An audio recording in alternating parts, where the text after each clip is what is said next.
Vamos a comenzar con la clase del día de hoy. Esta es la semana número 10 desde que comenzó el ciclo escolar y vamos a revisar los contenidos que se pretenden para el día de hoy, que corresponde al martes.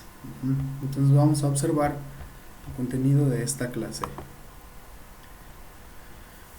Vamos a ver dos materias, son matemáticas e historia. Comenzamos con matemáticas, que nos habla acerca de las unidades de medida. ¿Qué podemos medir? En primer lugar, hay que determinar qué es medir. Medir implica que vamos a conocer una magnitud que se representa con una cantidad. Medir no solamente es una distancia, no solamente se puede medir una distancia, podemos medir diferentes magnitudes. Esto nos permite saber exactamente qué tenemos de cada cantidad, de cada cosa, qué cantidad tenemos de cada cosa, dependiendo de qué estamos hablando. Si hablamos de una distancia, ¿podemos medir esa distancia? Claro que sí. Sabemos la cantidad de metros que hay de un punto a otro. ¿Qué más podemos medir? Podemos medir el peso también. Podemos saber la cantidad de kilogramos que pesa una persona. Podemos medir el tiempo. También sabemos cuánto dura un día. Tenemos mediciones para prácticamente todo. Todo es medible, solamente que hay algunas medidas que son más comunes que utilizamos en nuestra vida cotidiana. ¿Cómo qué? Como por ejemplo el peso. El peso, eso es algo que podemos medir. ¿Cuánto pesa una persona? ¿Cuánto pesa un objeto, un animal? Etcétera. Incluso hay mediciones que se pueden hacer para saber cuánto pesan los cuerpos celestes, que realmente pues es algo que no se puede saber de una forma tan sencilla, pero existen fórmulas que nos permiten conocer esa magnitud. El peso lo utilizamos para lo que se conoce como masa. Todo aquello que tiene masa se puede pesar. ¿Qué es la masa? Pues es un cuerpo. Eso se conoce como masa, a los cuerpos. Entonces, podemos decir que el peso es una unidad de medida. Claro que sí. Tiene su función específica, nos permite saber la diferencia entre qué es más pesado, qué es menos pesado, y también nos permite poder realizar muchas actividades cotidianas, como por ejemplo, vamos al mercado y necesitamos comprar jitomate. ¿Cuánto jitomate queremos comprar? Bueno, si no tuviéramos una unidad de medida, diríamos, pues ponme esos jitomates. ¿Cuáles? Pues este puñito. Y si no se sabe cuánto es, la persona no va a saber cuánto cobrar. No sería algo exacto. Gracias a esto podemos saber con exactitud el valor de esa magnitud, en este caso hablando del peso. Vamos a ver entonces qué es el peso. Es una magnitud que se puede medir como cualquier otra. Para esto se emplea un instrumento y una unidad de medida específicos. ¿Sí? No se puede medir con cualquier unidad de medida ni con cualquier instrumento. No podemos medir el peso, por ejemplo, con un termómetro, ¿verdad que no? No tiene sentido. El termómetro se utiliza para medir otra magnitud, que es la cantidad de calor que un cuerpo posee. Entonces no tiene relación uno y otro, son dos cosas diferentes. Nada tiene que ver el peso con el calor. ¿Sí? Al menos como magnitud, son dos cosas diferentes. Esta unidad de medida tiene múltiplos y divisores, es decir, hay unidades más grandes y unidades más chicas, pero la unidad de medida más común o que más se utiliza hablando del peso es el kilogramo que aparece aquí. Y por aquí tenemos otras dos medidas, una más grande y una más chica. Está la tonelada. Aquí podemos observar una tonelada equivale a 1000 kilogramos. 1000 kilogramos equivalen a 1.000.000 de gramos. Pero ¿cómo lo podemos saber? ¿Cómo podemos tener estas cantidades? ¿Cómo las podemos encontrar? Bueno, pues es una manera sencilla, es una fórmula práctica que podemos utilizar para poder saber cómo vamos a convertir de una unidad de medida a otra. Para esto hay que hacer multiplicación y división. Aquí me aparecen al revés, las voy a modificar de una vez porque están al revés. Aquí debería ir el signo de división y acá el de multiplicación. Entonces, cuando queremos convertir de kilogramos, por ejemplo, que es la unidad más común, de kilogramos a toneladas, tenemos que dividir entre 1000, como aparece aquí. Dividimos kilogramos, la cantidad de kilogramos que sean, la dividimos entre 1000 y nos da lo que son las toneladas. Por otro lado, la cantidad de kilogramos la multiplicamos por 1000 y nos da la cantidad de gramos. Si vamos de izquierda a derecha, dividimos entre 1000.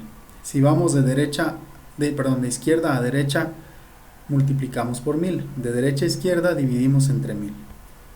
Estamos aquí en la derecha, vamos a convertir a uno que está a la izquierda, que es kilogramo, dividimos entre 1000. Si vamos a convertir a tonelada, dividimos nuevamente entre 1000. Si una tonelada la vamos a convertir a kilogramo, multiplicamos por 1000. Si un kilogramo lo vamos a convertir a gramo, multiplicamos por 1000. Y de esta manera podemos hacer equivalencias. Porque a veces necesitamos calcular cuántos gramos son 3 kilos, por ejemplo. Tendríamos que multiplicar 3 por 1000, que nos da 3000. O nos pueden plantear la situación al revés. ¿A cuántos kilogramos equivalen 1500 gramos? Dividimos 1500 entre 1000 y nos da 1.5. Es importante entonces identificar primero cuál unidad es más grande, cuál es más chica y qué operación tenemos que hacer para llegar de una a otra. Si vas a convertir de una unidad de medida grande a una chica, multiplicas por 1000. Si vas a convertir de una chica a una grande, divides entre 1000. Y esa es la forma en la cual vas a poder hacer equivalencias en cualquiera de las unidades de medida, por si te piden transformar de una a otra. Entonces, aquí tenemos lo que es el peso y vamos a ver algunos ejemplos en que lo utilizamos en el mercado al comprar frutas, al comprar verduras, al comprar carne, al comprar algún otro alimento, por ejemplo también el alimento de perros o de mascotas, también se vende por kilogramos. ¿Para qué más utilizamos los kilogramos? Para saber el peso de nosotros, de las personas, cuánto pesamos y asimismo determinar si estamos en un peso adecuado, si tenemos sobrepeso o si tenemos obesidad. Gracias a esto podemos saber si nos encontramos en un peso adecuado o no. Muy bien. Entonces, esto es el peso. Esos son algunos de sus usos y sus equivalencias en las diferentes unidades de medida. Vamos a ver ahora otro más, que sería la longitud. Tenemos aquí la longitud. Esta se utiliza para poder medir la distancia de un punto a otro. ¿Qué distancia hay? Como les había comentado hace tiempo, de aquí de Uruapan, de donde yo vivo, a San Juan Nuevo. ¿Qué distancia hay? Pues son, dijimos, alrededor de 17 kilómetros. Ahí estamos utilizando una unidad de medida, que es esta que viene por acá, que en este caso sería la más grande. El kilómetro es más grande que el metro y que el centímetro. El metro es la unidad de medida más común, es la que más se utiliza. Entonces a esta la vamos a tomar como referente para convertir a kilómetro o a centímetro. Hay muchas herramientas que nos permiten conocer el valor de estas magnitudes. En la anterior no lo comenté, pero para el peso era la báscula. Es la báscula el aparato que se utiliza para medir el peso. Cuando estamos hablando de distancias, de magnitudes que implican cuál es un recorrido, por ejemplo, que se hace de un punto a otro, se utilizan varias unidades de medida. La principal es el metro, que esa se utiliza como por ejemplo para medir las magnitudes de los lados de una figura, que puede ser de una casa, de un terreno, de un espacio. Para eso se utiliza el metro. El centímetro es una unidad más pequeña. Esa la utilizamos para medir, por ejemplo, el grosor de una mesa, para medir alguna televisión, algún aparato pequeño como un celular, un dispositivo móvil. Se utiliza el centímetro, o a veces también se utiliza la pulgada. Sin embargo, aquí estamos manejando estos tres, que son centímetro, metro y kilómetro. La pulgada no la incluimos, más adelante veremos cuál es su equivalencia. Pero por ahorita estamos utilizando estas. El centímetro se utiliza para cosas pequeñas, cosas que podemos manipular, que podemos tener en nuestras manos. Un terreno, por ejemplo, cuando se utiliza el metro, pues ahí no lo podemos tener en nuestras manos. Es algo más grande, es algo que no se puede levantar, por lo tanto se utiliza el metro. El kilómetro ya se emplea cuando son distancias grandes de un lugar a otro, como les decía, de una ciudad a otra. ¿Cuántos kilómetros son de una ciudad a otra? Pues son demasiados kilómetros, dependiendo de las ciudades, ¿verdad? Hay algunas que están un poco más cerca, otras más lejos y otras muchísimo más alejadas. Pero cada una de estas unidades tiene su uso específico. Si utilizáramos centímetros para medir lo que es la distancia de una ciudad a otra, pues serían muchísimos centímetros. Vamos a suponer que hay una distancia de una ciudad a otra de 100 kilómetros. Si son 100 kilómetros, para convertir a metros multiplicamos por 1000. 100 kilómetros para convertir a metros por 1000, tendríamos que agregarle 3 ceros a 100 kilómetros. Por lo tanto, nos quedaría una cantidad muy grande, 100.000 metros. 100.000 metros. Ahora, si convirtiéramos 100.000 metros a centímetros, nos daría 10 millones de centímetros, lo cual es demasiado. Por ello mismo se emplean unidades de medida más grandes para longitudes más grandes. Y lo mismo ocurre si quisiéramos medir un lápiz, por ejemplo. Diríamos, ¿cuánto miden? Alrededor de unos 10 centímetros. Ok, digamos que alrededor de 10 centímetros. Si lo convirtiéramos a metros, tendríamos que dividir entre 100. De centímetro a metro hay que dividir entre 100. Entonces son 10, dividimos entre 100, nos quedaría 0.1. 0.1 metros. ¿Qué es más fácil decir? ¿Mi lápiz mide 10 centímetros o mide 0.1 metros? O peor aún, si lo convirtiéramos a kilómetros, diríamos mide 0.001 kilómetros. No, perdón, 0.0001 kilómetro. No, pues no es lo adecuado. Aquí lo mejor, lo ideal es utilizar cada unidad de medida de acuerdo con lo que estamos midiendo. No podemos utilizar unidades de medida chicas para magnitudes grandes o viceversa. Entonces debemos tener en cuenta, para convertir de centímetro a metro vamos a dividir entre 100. Para convertir de metro a centímetro multiplicamos por 100. Para convertir de metro a kilómetro dividimos entre 1000. Para convertir de kilómetro a metro multiplicamos por 1000. Y esa es la forma en la cual podemos convertir una unidad de medida a otra. Vamos a ver entonces una magnitud más, que es la capacidad. Esta se refiere a la cantidad que se puede contener en un recipiente de algún líquido, de alguna sustancia. La unidad principal es el litro. A partir de ahí tenemos múltiplos y divisores. Todos los productos líquidos que se venden indican su capacidad.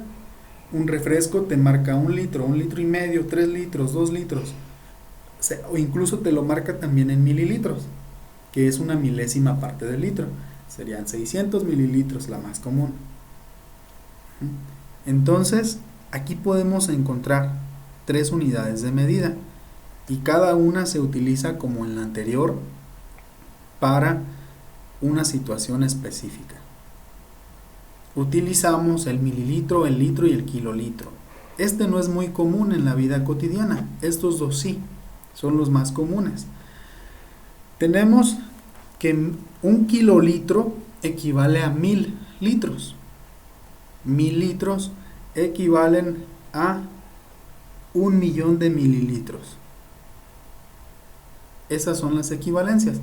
Para poder convertir de kilolitro a litro tenemos que multiplicar por 1000. De litro a mililitro multiplicamos también por 1000. De mililitro a litro dividimos entre 1000. De litro a kilolitro dividimos entre 1000. Y así es como vamos a obtener sus equivalencias. El mililitro lo utilizamos, por ejemplo, cuando tomamos algún medicamento que se requieren cantidades pequeñas. El mililitro es una cantidad pequeña que se utiliza en esas ocasiones y para esto. El litro lo utilizamos más comúnmente cuando tenemos que comprar algún líquido, como por ejemplo la leche. La leche viene en litros. Cuando se mide la capacidad de una alberca, por ejemplo, se mide en litros. También cuántos litros de agua le caben. Un tinaco de agua utiliza los litros y así muchos otros recipientes se mide su capacidad en litros. El kilolitro, yo les decía, no es algo muy común, sin embargo sí se llega a utilizar y 1 kilolitro representa 1000 litros. Probablemente se utilizaría en espacios donde se ocupa mucha o hay mucha capacidad para retener, por ejemplo en un lago, en un río. ¿Cuál es la capacidad de este lago para contener agua? Podríamos utilizar kilolitros para no manejar cantidades tan grandes, porque el kilolitro es para capacidades grandes, el litro para capacidades medias y el mililitro para capacidades muy pequeñas. Al igual que en la anterior, cada uno tiene su uso y es conveniente saber identificar cuándo se requiere cada uno para no utilizar cantidades o muy grandes o muy chicas. Vamos a ver una última unidad de medida que es acerca del tiempo. El tiempo también es una magnitud porque nos ofrece un valor numérico. Nos permite saber en qué momento nos encontramos, ya sea en el día, ya sea en semana, ya sea en meses, en años. Ahorita yo les decía al inicio de la clase, son 10, es la semana número 10. Si nos ponemos a pensar, difícilmente vayamos contando las semanas. No creo que alguien de ustedes, o tal vez sí, haya ido contando las semanas desde un principio para saber en cuál vamos. Nos sirve para poder ubicarnos. ¿Cuánto tiempo llevamos trabajando? Bueno, pues ya son 10 semanas. Ya son 2 meses y medio aproximadamente. Entonces ya estaríamos cerca del primer trimestre. Hay muchas unidades de medida que nos permiten saber en qué momento nos ubicamos. Existe el segundo, el minuto, la hora, el día, la semana, el mes y el año, que ahí dice mes, pero debería decir año. El segundo es la unidad más pequeña de medida. Dentro de un minuto hay 60 segundos. O sea que Cuando pasan 120 segundos, pasaron 2 minutos. Una hora está conformada por 60 minutos. A su vez, en una hora existen 3600 segundos en una hora. ¿Por qué tendríamos que multiplicar la cantidad de minutos que hay en una hora por la cantidad de segundos que hay en un minuto? 60 por 60 nos da como resultado 3600. Después, un día tiene 24 horas.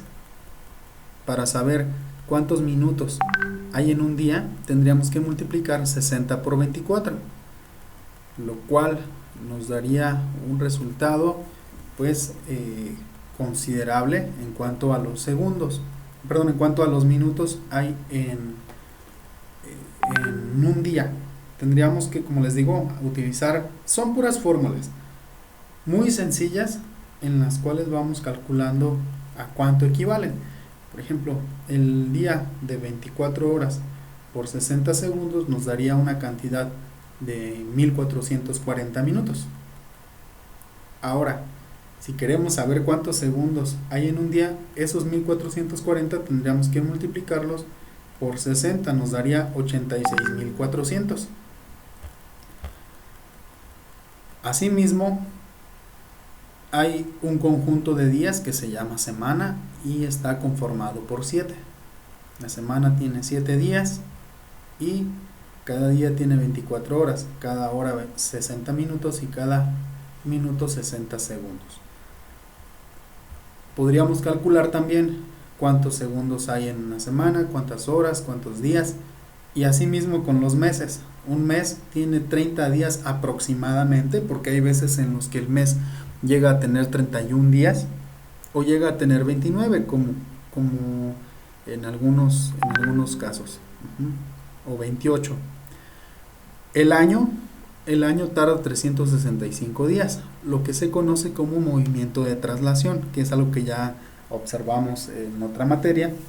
El movimiento de traslación tarda 365 días, pero no exactamente, son 365 días con 6 horas, habíamos comentado, el movimiento de traslación.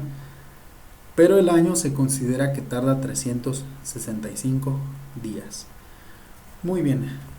Acerca de las unidades de medida, esto es todo lo que tenemos que revisar. Debemos entender para qué se utiliza cada una de las que vimos, porque hay muchas más. De estas que vimos, ¿para qué se utilizan? ¿Cuál es su finalidad? ¿Cómo puedo convertir de una unidad de medida a otra? Es una manera muy sencilla de saberlo, solamente tienes que multiplicar o dividir. Son dos operaciones básicas y cada una tiene su manera de hacerlo, pero son fórmulas realmente muy sencillas.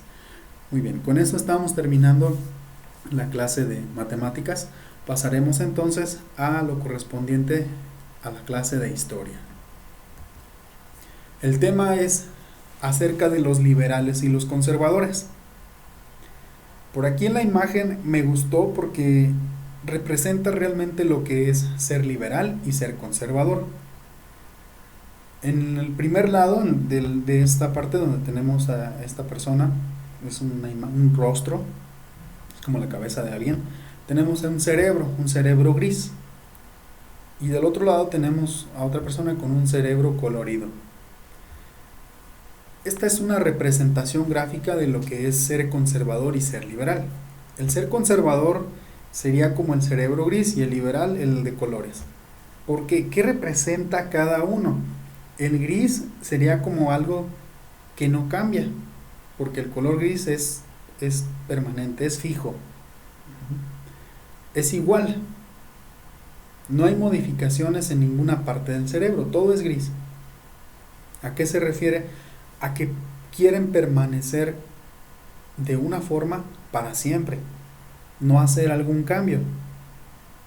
Son personas que normalmente no están a favor de las cosas nuevas, y realmente debemos ser asertivos y darnos cuenta de que hay cosas o cambios que se dan que son positivos y cambios que son negativos. Debemos saber discernir entre esto, diferenciarlo, para tomar una decisión, si cambiar o no cambiar. Pero ¿qué pasa con los conservadores, con las personas que no les gusta o le temen al cambio? ¿Qué pasa con ellos? Que su cerebro, su mente es muy cerrada, no permiten amplitud, no hay cambios, aunque muchas veces los cambios son para mejorar. De hecho, todo cambio debe de ser así, para mejorar. Algunos otros son porque no hay otra opción. En la actualidad, nosotros no tenemos otra opción. Tenemos que trabajar de esta manera. ¿Por qué? Por la salud. Eso es lo más importante que tenemos, la salud. Entonces, en nuestras vidas, este último año, bueno, desde el año pasado a lo que va de hemos tenido cambios considerables, cambios muy importantes. Más en porque en México comenzó en este año, pero ya en otros países había comenzado en 2019 la pandemia. Pero en este año entró en nuestro país y es donde hemos tenido nosotros este cambio importante, este cambio radical, de que podías andar con libertad en cualquier lugar, podías salir, podías pasear, podías festejar, ibas a la escuela, estabas con tus amigos, te reunías con personas. Ahora no es así, ahora nos vemos limitados en ese sentido de que no podemos hacer lo mismo que hacíamos antes. Esto es un cambio no con la intención de mejorar, no se hizo por eso, se hizo como algo obligatorio, por necesidad, por el bienestar de nosotros mismos. Entonces debemos aceptarlo. Los cambios por beneficio y por procurar nuestra salud debemos aceptarlos de la mejor manera. Los conservadores ahorita en la actualidad sería algo parecido a lo que estamos viviendo. Hay conservadores y hay liberales. ¿Quiénes serían los conservadores? Aquellas personas que se resisten al cambio, que no comprenden que la forma de vivir ahorita es diferente a como era antes, a como era el año pasado. Es diferente. Ya no es igual, porque tenemos que acatar ciertas reglas, ciertas normas, y que debemos entender que es por nuestro propio bien.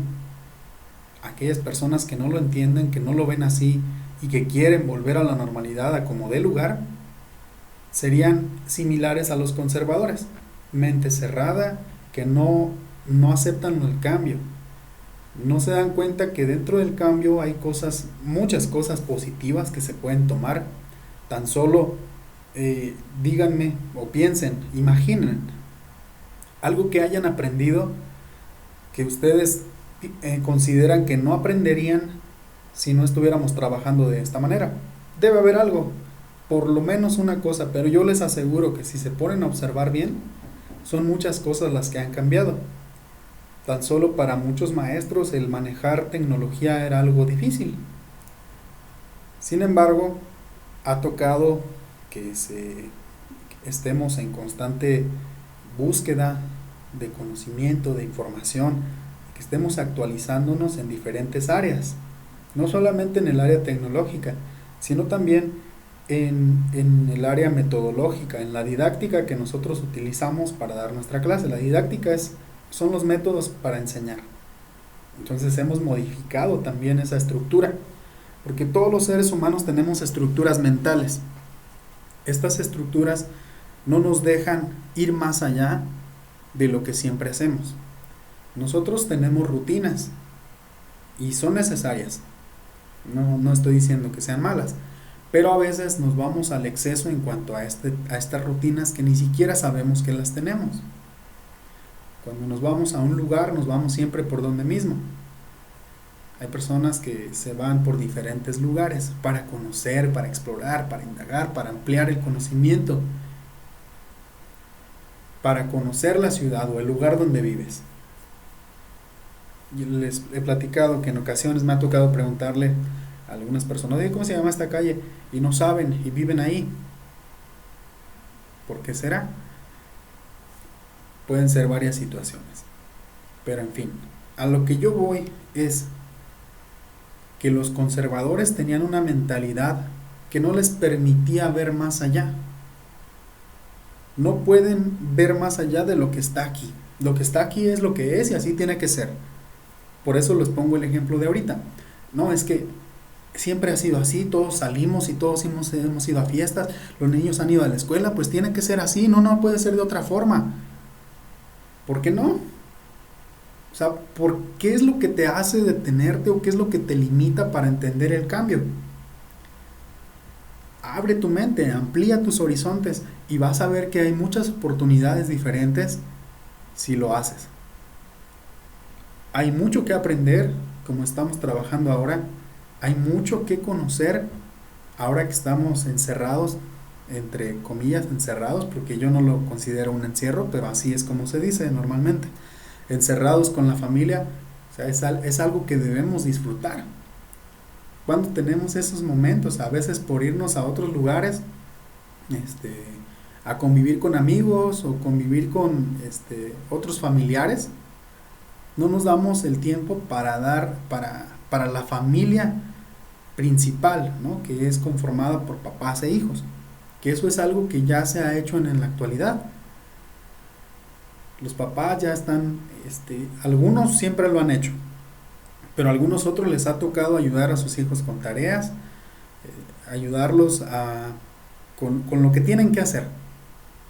Algunos se quejan porque dicen que ¿por qué tienen que hacer el trabajo del maestro?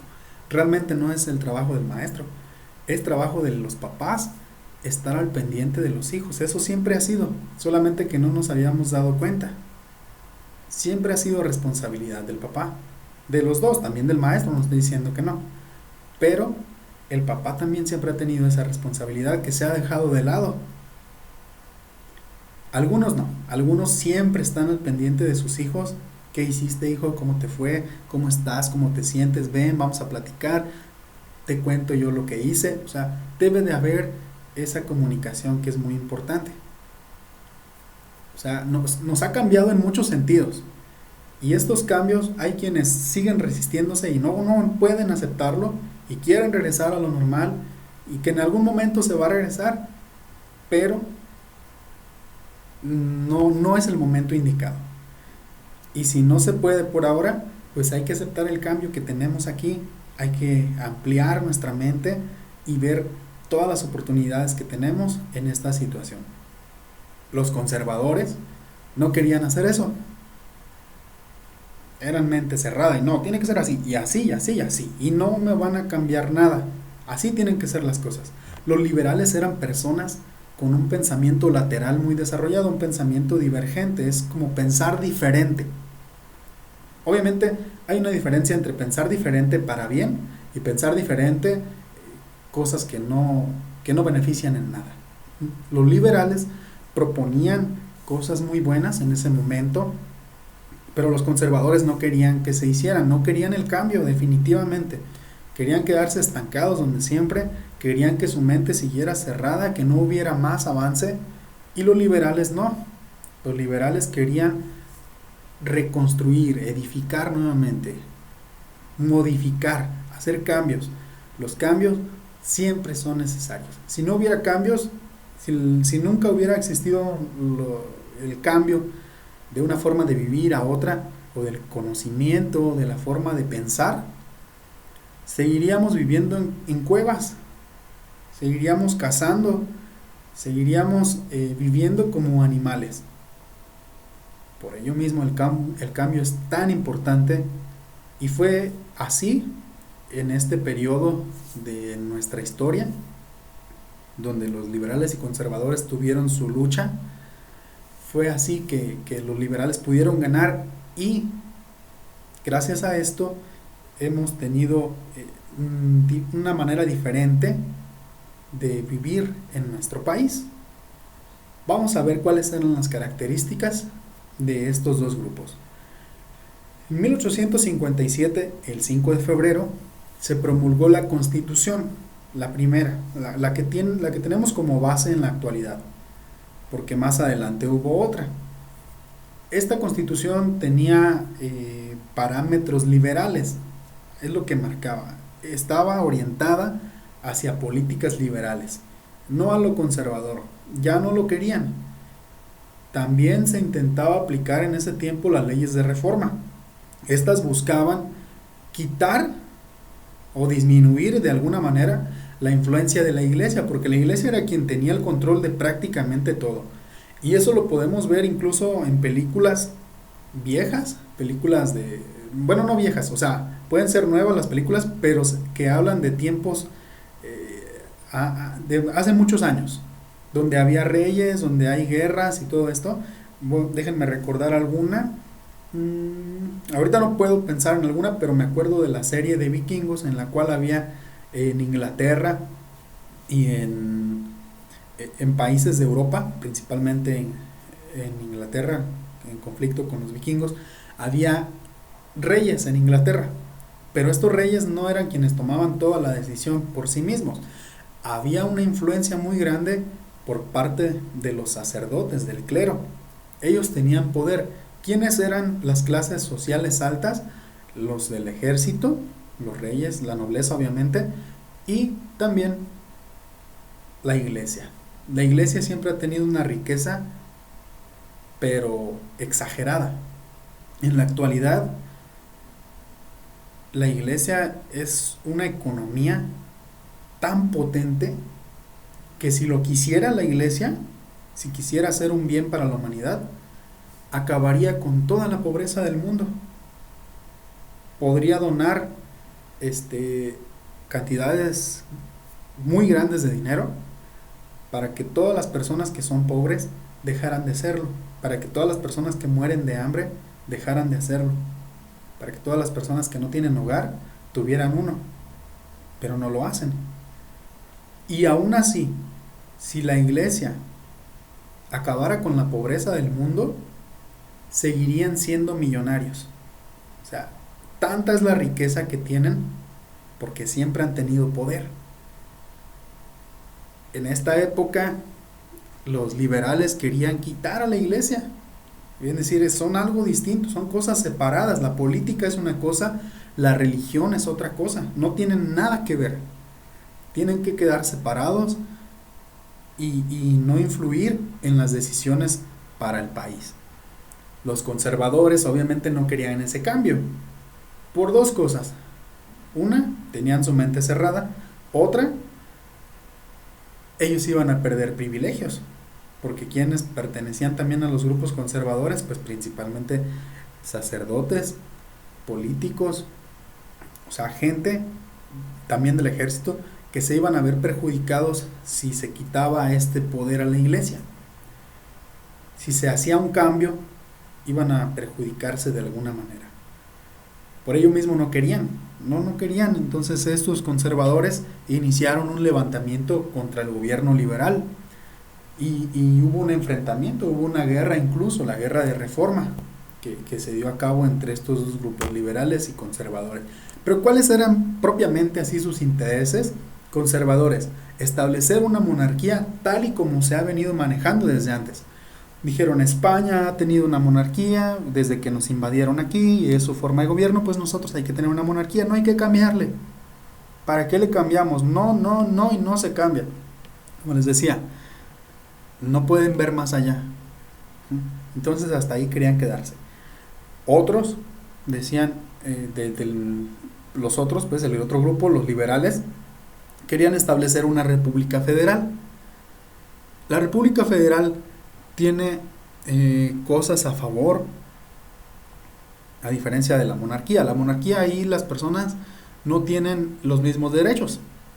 Los ricos son los beneficiados y los pobres no, que realmente pues sigue siendo de alguna manera así, pero no es tan marcado como antes lo era.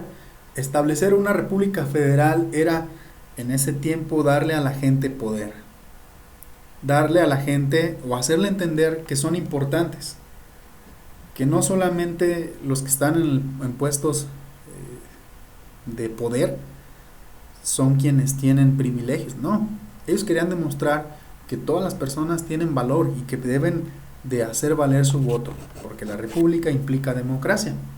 La democracia tiene que ver con el voto del pueblo. Eso era lo que querían los liberales en contraste con lo que querían los conservadores. ¿Qué más querían los conservadores? Mantener privilegios de la iglesia y del ejército. Querían que la iglesia fueran quienes tenían todavía el control de todo y utilizaban al ejército para ello. Querían sus privilegios, querían tener la riqueza, el control, el poder económico. Pero los liberales no querían eso. Y los liberales querían que todas las personas fueran iguales ante la ley. Que así como se juzgaba a un pobre, también se juzgara a un sacerdote, se juzgara a una persona del ejército, a un militar importante también, no solamente a las personas de clase baja. Eso es lo que querían los liberales, que todos fueran iguales. Había entonces diferencias muy marcadas entre cada uno de los grupos. Unos querían una cosa por un lado y otros querían otra cosa. Entonces fue así, como no pudieron encajar, no pudieron llegar a un acuerdo, por ello mismo estalló la guerra. La religión católica, decían los conservadores, solo va a ser permitida la religión católica. O sea, ¿quiénes son para decirte en qué creer? Antes era así, y había incluso castigos muy severos en la época de la Inquisición, castigos muy severos a quienes no eran religiosos, quienes no eran católicos en algunos países, como por ejemplo España, o de allá de Europa, Inglaterra, en los cuales llegaban a matar a las personas por no creer en su Dios. O sea, nadie te puede obligar a decir en qué quieres creer tú. Tú puedes tomar tus propias decisiones. Eso es algo que no te pueden quitar, es un derecho inalienable, es decir, que no te lo pueden quitar de ninguna manera. Por otro lado, los liberales decían, hay que respetar a la libertad de expresión, cada quien puede opinar lo que gusta, y libertad de culto, es decir, tú puedes tener la religión que tú quieras. Si quieres ser religioso, adelante. Si quieres ser católico, adelante. Si quieres ser lo que quieras ser o no quieres pertenecer a ninguna religión, no hay ningún problema. Es tu decisión. Tú eres libre de serlo o de no serlo, así como eres libre de expresarte. Si hay una diferencia muy marcada. En un grupo conservador íbamos a estar como muy sometidos. Si ellos fueran quienes ganaran en esa ocasión, los liberales pues nos ofrecieron libertad de poder hacer lo que deseamos. Obviamente nos dieron ese valor, la libertad, ese derecho que todos debemos tener, la igualdad. Luchaban por los derechos humanos y los conservadores solamente por privilegios que ellos querían tener. La revolución de Ayutla. Hubieron algunas causas que originaron esta revolución por diferentes situaciones. Primero, no se quería a Antonio López de Santa Anna en la presidencia. No querían que estuvieran ahí ya.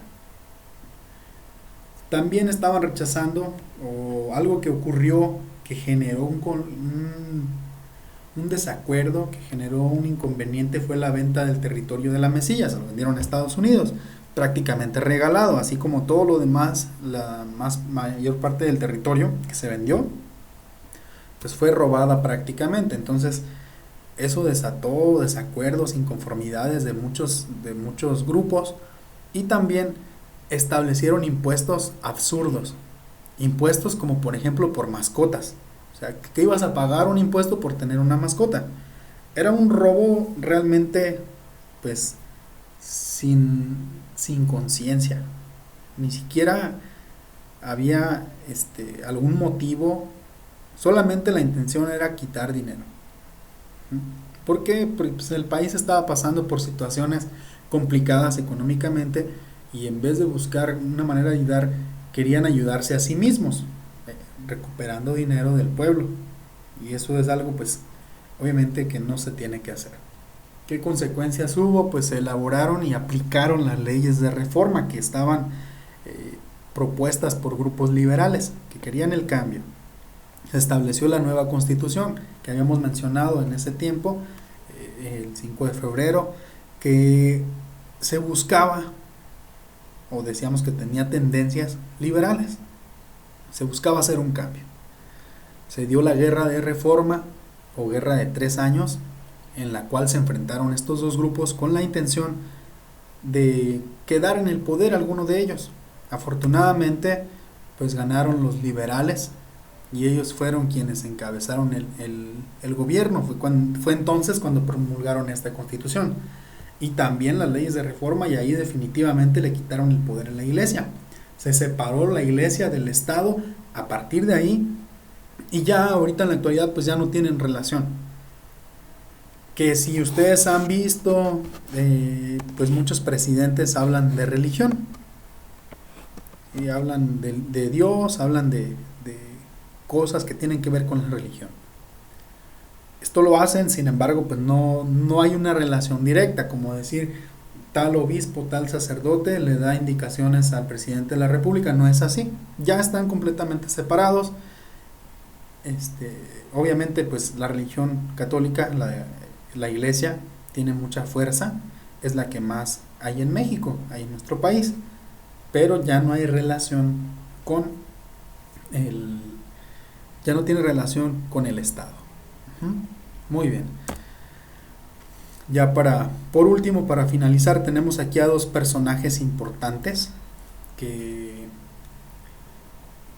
pertenecen a la historia de nuestro país en esta época, donde había enfrentamientos, donde había conflictos y había diferencias por parte de los grupos, de los conservadores y de los liberales. Del lado izquierdo está Félix María Zuloaga.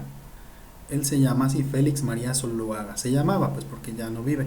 Y del lado derecho, pues es ya reconocido, ¿verdad? No hay ni siquiera que decir el nombre, pero igual lo digo. Es Benito Juárez. Benito Juárez era un idealista liberal que quería el cambio, quería una mejora para nuestro país.